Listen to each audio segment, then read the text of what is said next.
Hi everybody, it's me सुमन मलिक और आज हम डिस्कस करने वाले हैं DPSP directive principle of state policy, जो कॉन्स्टिट्यूशन के पार्ट 4 में आता है और आर्टिकल 36 से लेकर 51 तक ये डील करता है। इसे नीतियों के बनाने का सिद्धांत भी कहा जाता है, क्योंकि स्टेट जब कोई कानून बनाती है, कोई लॉ बनाती है, तो उसे कुछ नियमों को, कुछ सिद्धांतों को ध्यान में रखकर ही वो कानून बनाने होते हैं और वो सारे सिद्धांत जो है डीपीएसपी में बताए गए हैं।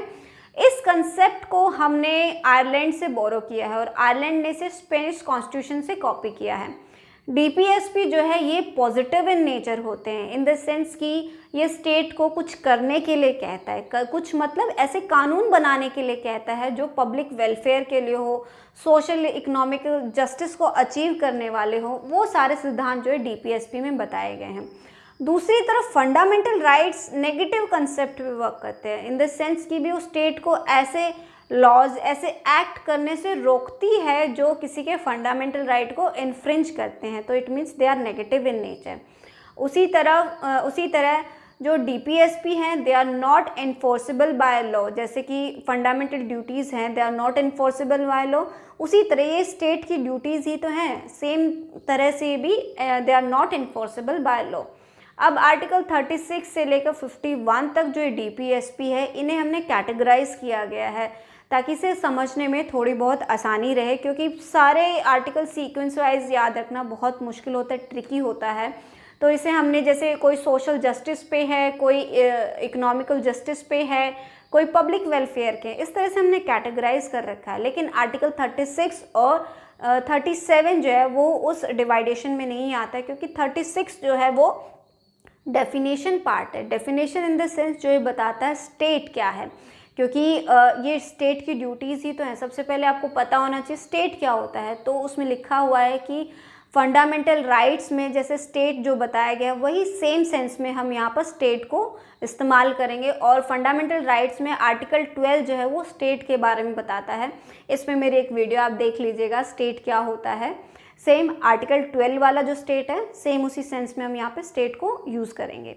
नेक्स्ट आर्टिकल 37 क्या है, वो ये कहता है it is the duty of the state to apply these principles while making the law. मतलब जब भी स्टेट कोई लॉ बनाएगी तो वो इन सारे प्रिंसिपल्स को ध्यान में रखेगी और उन्हें अप्लाई करने की वो कोशिश करेगी। Next, they are not enforceable by law. Article 37 कहता है कि जो डीपीएसपी हैं they are not enforceable by law, मतलब कि अगर समहाउ स्टेट जो है इन पॉलिसीज़ को फॉलो नहीं कर पाती, इन प्रिंसिपल्स को अगर फॉलो नहीं कर पाती है, तो आप कोर्ट में जाके ये नहीं कह सकते देखो भाई कोर्ट इस स्टेट ने जो है ये जो प्रिंसिपल्स बताए हैं इन्हें फॉलो नहीं किया है। They are not enforceable by law like the fundamental duties. अब हम इसके कैटेगराइजेशन को समझ लेते हैं कि भी कौन सा आर्टिकल जो है किस में फॉल करता है। इट मीन्स कि भी कौन सा सोशल जस्टिस की बात करता है, कौन सा इकोनॉमिक जस्टिस की बात करता है, या कौन सा पब्लिक वेलफेयर की बात करता है, ये हम अब देख लेते हैं। अब डीपीएसपी के कैटेगराइजेशन को देख लेते हैं कि हमने इसे 3 पार्ट में डिवाइड किया है इन आर्टिकल्स के नेचर के हिसाब से। वैसे कहीं पर भी ये कोई डिवाइडेशन या कैटेगराइजेशन नहीं बताया गया है, लेकिन हमने अपनी सहूलियत के हिसाब से इन्हें डिवाइड कर लिया है। Social and economic, social security, community welfare, ये 3 पार्ट हमने डिवाइड किए हैं। सबसे पहला सोशल एंड इकोनॉमिक में आर्टिकल 38 एंड 39 फॉल करता है। आप चाहे तो पॉज करके एक बार ये सारा नोट डाउन कर सकते हैं, बाकी मैं एक्सप्लेन कर ही रही हूँ। आर्टिकल 38 कहता है social order for public welfare, की पब्लिक वेलफेयर के लिए लॉज बनाएगा स्टेट। Minimize inequality in income and status, जो इनकम और स्टेटस को लेकर जो इनइक्वालिटी है सोसाइटी के अंदर उसको वो कम करेगी, मिनिमाइज करेगी। नेक्स्ट जो है article 39 securing economic justice. Article 39 बहुत इंपॉर्टेंट है, इसमें ए से एफ तक बता रखा है। जब आप इसे याद करेंगे तो इसे ऐसे ही सीक्वेंस वाइज याद करिएगा कि ए में क्या है, बी में क्या है, सी में क्या है, क्योंकि क्वेश्चन जब आता है तो आपसे ये नहीं पूछेंगे कि 39 में क्या दिया गया, आपसे पूछ लेंगे कि equal pay for equal work जो है ये किस में दिया गया है, तो इसको सीक्वेंस वाइज देखेगा। तो इसे देखते हैं। ए क्या कहता है, educate means of livelihood. B है मटेरियल रिसोर्सेज इक्वली डिस्ट्रीब्यूट, की जो मटेरियल रिसोर्सेज है वो सोसाइटी में इक्वली डिस्ट्रीब्यूट होने चाहिए। ऐसा नहीं है कि किसी ग्रुप के पास, किसी पर्सन के पास ये जो ये जो रिसोर्सेज हैं वो उसके पास जमा हो और बाकी लोगों को वो मिल ही नहीं पा रहे हो, ऐसा नहीं होना चाहिए। नो कॉन्सेंट्रेशन ऑफ वेल्थ, पैसा जो है वो एक जगह जमा नहीं होना चाहिए, वो मार्केट के अंदर घूमता रहना चाहिए, सर्कुलेट होते रहना चाहिए।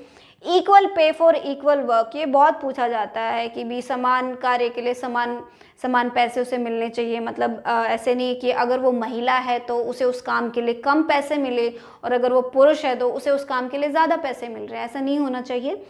Health and strength of the workers, मतलब जो काम करने वाले लोग हैं, वर्कर्स जो, उनकी हेल्थ का ध्यान रखना चाहिए कि जहाँ वो काम कर रहे हैं कि उन्हें हेल्थ से रिलेटेड अगर कोई इशू क्रिएट होता है तो उनके लिए वो सुविधाएं हैं नहीं, जैसे मेडिकल चेकअप हो गया या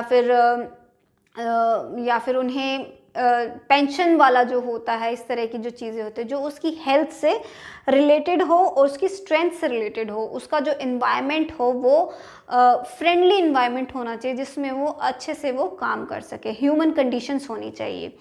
प्रोटेक्शन अगेंस्ट एक्सप्लॉयटेशन, कि भी किसी भी पर्सन को ऐसी जगह काम नहीं करने के लिए मजबूर तो नहीं होना पड़ रहा जो उसकी सेहत के अगेंस्ट हो। फॉर एग्जांपल जो कम उम्र के जो बच्चे होते हैं उन्हें फोर्सफुली तो वहाँ काम नहीं करना पड़ा है, इकोनॉमिकल पैसे की तंगी की वजह से, किसी और रीज़न की वजह से जो यूथ है, जो कम उम्र के बच्चे हैं, फैक्ट्रीज़ में तो काम नहीं कर रहे हैं जो उनके लिए सेफ़ नहीं है, हज़ार्डस हैं। तो ये चीज़ एफ बताती है। अब देखते हैं social security article 39A, free legal aid. Free legal aid मतलब मुफ्त की कानूनी सहायता दी जाएगी जो समाज में जो पिछड़े लोग हैं या फिर जिन्हें इस तरह की सहायता नहीं मिल पाती है, तो DLS से जो है वो उसका काम होता है कि ऐसे लोगों को free legal aid they. 41, secure the rights of the workers, जो चीज़ मैंने यहाँ बताई थी health and strength of the workers, 41 कहता है secure the rights of the worker, जो वर्कर्स है उनके राइट्स को सिक्योर किया जाए, जैसे कि जब तक वो काम कर रहा है उसको एक अच्छी सैलरी जो उसके काम के लिए मिलनी चाहिए उसे मिल रही है, लेकिन अगर वो बीमार पड़ जाता है या फिर वो ओल्ड एज हो जाता है तब भी उन्हें उनको कुछ सुविधाएं दी जा रही है नहीं दी जा रही, इसका ध्यान रखा जाना चाहिए। 42nd article, just and human conditions of work and maternity relief, कि जहाँ पर वो लोग काम कर रहे हैं तो वहाँ पर ह्यूमन कंडीशन तो है काम करने के, ऐसे नहीं है कि भी कहीं पर बहुत गंदगी है या फिर कहीं पर इस तरह का इन्वायरमेंट है कि अगर वो वहाँ रह रहे हैं तो वहाँ बीमार पड़ जाएंगे, इस तरह का इन्वायरमेंट तो नहीं है। और महिलाओं को मैटरनिटी रिलीफ दी जाए, आर्टिकल 42 कहता है। ये बहुत इंपॉर्टेंट, ये क्वेश्चन पूछ सकते हैं कि मैटरनिटी रिलीफ कौन से आर्टिकल में कहा गया है।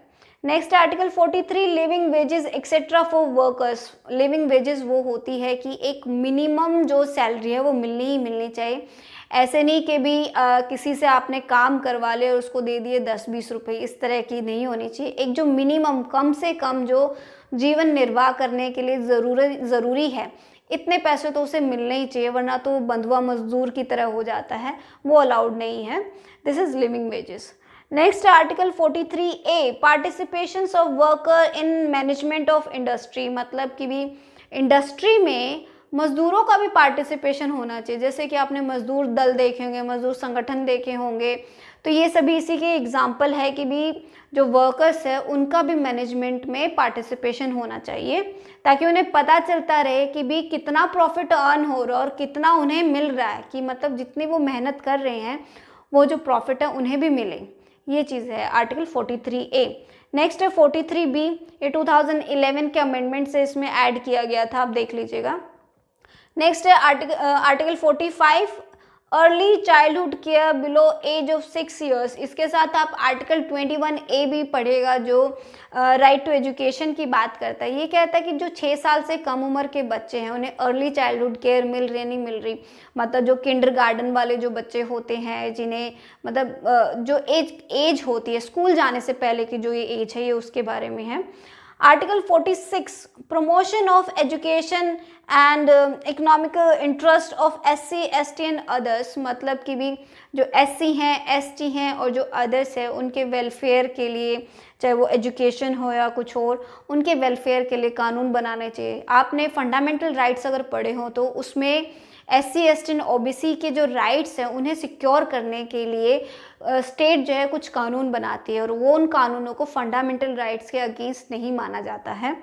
Article 47 improve public health. Public health, आपने सुना होगा गवर्नमेंट ने पब्लिक हेल्थ के लिए कुछ नीतियां बनाई, जैसे बच्चों को इंजेक्शन लगाने का जो काम होता है वो फ्री में होता है, या फिर कोई अगर डिजीज़ फैल जाती है, बीमारी फैल जाती है तो उसकी दवाई जो है वो फ्री में डिस्ट्रीब्यूट करती है।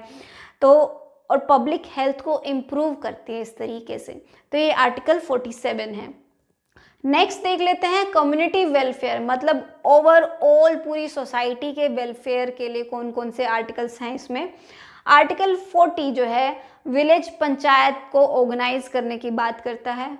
44 यूनिफॉर्म सिविल कोड, इसका मतलब है कि सभी लोगों पर एक ही तरीके का कानून जो है एप्लीकेबल होगा, जैसे हिंदू लॉ है, मुस्लिम लॉ है, पारसी लॉ है, एक्सेट्रा, इन सब अपने अपने कानूनों से रेगुलेट होते हैं, लेकिन यहाँ पर यूनिफॉर्म सिविल कोड ये कहता है कि सभी पर एक ही कानून लागू होगा। गोवा जो है वो एक ऐसी जगह है जहाँ पर uniform civil code fully applicable हो चुका है।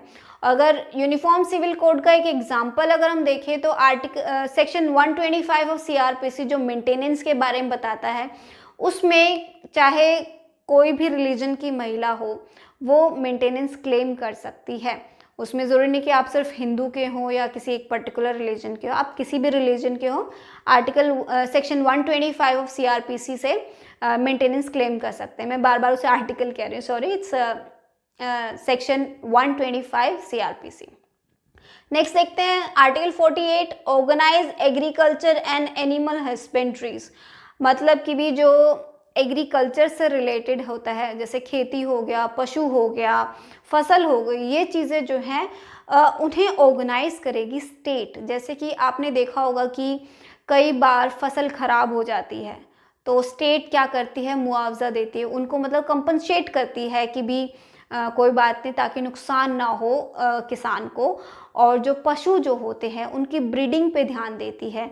इस आर्टिकल में काउ स्लॉटर पे प्रोहिबिशन बताया गया है कि that it is not allowed, cow slaughtering is not allowed. Next देखते हैं article 48A safe guard of forest and wild life. तो वाइल्ड लाइफ प्रोटेक्शन एक्ट तो आपने सुना ही होगा, तो वो इसी के अंडर आता है कि भी स्टेट जो है ऐसे कानून बनाए जो फॉरेस्ट को और वाइल्ड लाइफ को जो है वो सेफ गार्ड करें। Article 49 protection of monuments, monuments के प्रोटेक्शन के बारे में है ये। आर्टिकल 50 जो है separation of executive and judiciary, executive and judiciary के जो पावर्स जो हैं वो सेपरेट रखी जाए, दोनों एक दूसरे में मिंगल्ड ना हो सके। Next article 51 promotion of international peace and security. अभी रिसेंटली इसका क्वेश्चन भी आया था कि भी इंटरनेशनल पीस एंड सिक्योरिटी जो है कौन से आर्टिकल में बोला गया है। It is article 51A। इसमें बताया गया है कि अगर स्टेट मीन्स कंट्री अगर किसी इंटरनेशनल एग्रीमेंट को रेटिफाई करती है तो उसमें कुछ रूल्स रेगुलेशंस बताए जाते हैं, तो उन रेगुलेशंस को फॉलो करने के लिए स्टेट जो ऐसे कानून बना सकती है जिससे वो सारे कानून जो रूल्स एंड रेगुलेशंस हैं वो फॉलो किए जा सकें। ये सारा था कैटेगराइजेशन डीपीएसपी का, आप इसको पूरा एक बार ज़रूर देखिएगा, नहीं तो आप इसके सिर्फ जो आर्टिकल्स है वो ज़रूर नोट डाउन करेगा। अब हम इसमें जो अमेंडमेंट हुए हैं डीपीएसपी में वो देख लेते हैं, और जो इसका एक केस भी मैं डिस्कस करूँगी वो देख लेते हैं। अब डीपीएसपी के अमेंडमेंट्स देख लेते हैं। तो डीपीएसपी में 4 बार अमेंडमेंट हुआ है। सबसे पहला 42nd अमेंडमेंट 1976 का था, और उसने article 39 close F, 39A, 43A and 48A को ऐड कर दिया था डीपीएसपी के अंदर। नेक्स्ट था 44th अमेंडमेंट 1978 का, जिसने आर्टिकल 38 क्लोज 2 को ऐड कर दिया था। नेक्स्ट था 86th अमेंडमेंट 2002 का, जिसने आर्टिकल 45 ऐड किया था। फिर था 97th अमेंडमेंट 2011 का, जिसने आर्टिकल 43B को ऐड कर दिया था। अब डीपीएसपी का एक इम्पॉर्टेंट केस है, इसका नाम है Sarla Mudgal versus Union of India. 1995 का ये केस था सुप्रीम कोर्ट का।